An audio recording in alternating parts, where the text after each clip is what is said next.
est à Madame Anne Genetet. Merci, Monsieur le Président.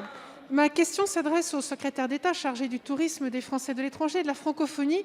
J'y associe mes collègues députés comme moi, Français à l'étranger, mais aussi tous ici sont nos bons, nous sommes tous concernés. Monsieur le ministre, ce week-end, le gouvernement a mis en place des mesures de contrôle aux frontières supplémentaires destinées à freiner la propagation de nouveaux variants du coronavirus. Cette décision intervient à un moment crucial du contrôle de l'épidémie, un moment où nous devons tous faire bloc et tenir ensemble où que nous soyons. Les Français à l'étranger ont été, vous le savez, Monsieur le ministre, eux aussi, durement éprouvés par cette épidémie et ses conséquences. Je veux saluer d'ailleurs le soutien d'urgence sans précédent que le gouvernement leur a apporté depuis mars dernier et leur apporte toujours. Mais aujourd'hui, cette décision de fermeture des frontières les inquiète vivement et je me fais donc leur porte-voix.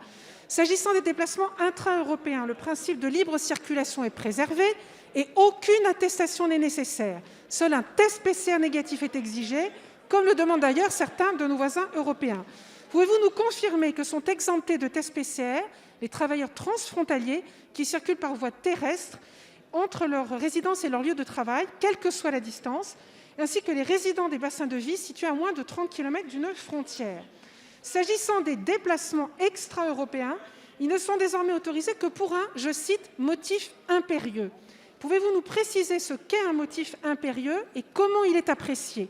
Durement affectés par les mesures de restriction de circulation depuis le début de cette crise, les Français à l'étranger craignent aujourd'hui pour leur droit à rentrer en France, rejoindre leurs parents, leurs proches, un proche en difficulté.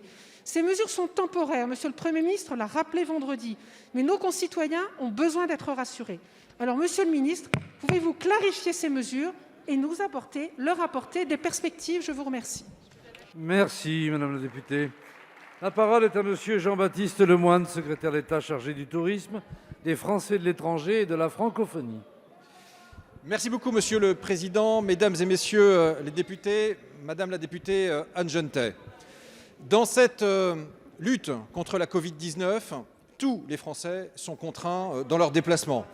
Qu'il s'agisse des Français établis en métropole, des Français établis dans les territoires ultramarins et également des Français établis hors de France. Et c'est vrai que depuis plusieurs mois déjà, les frontières de l'espace européen avec les États tiers sont déjà fermées, des dérogations existaient, mais depuis dimanche, il a été effectivement décidé de durcir ce dispositif pour le restreindre aux motifs impérieux. Parce que nous avons cette nécessité d'éviter naturellement toute propagation des variants d'où qu'ils viennent.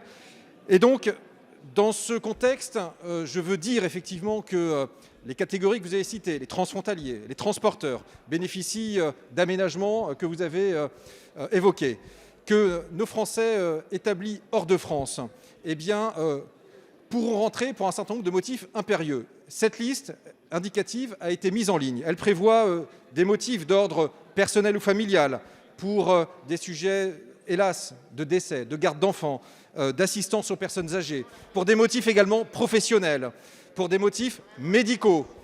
Et donc, tout est fait pour faire en sorte que, dans des cas vraiment impérieux, ce retour puisse se faire. Et puis, les Français établis hors de France, depuis le début, avec Jean-Yves Le Drian, nous avons veillé à ce qu'ils puissent bénéficier de l'accompagnement de nos services, des services consulaires.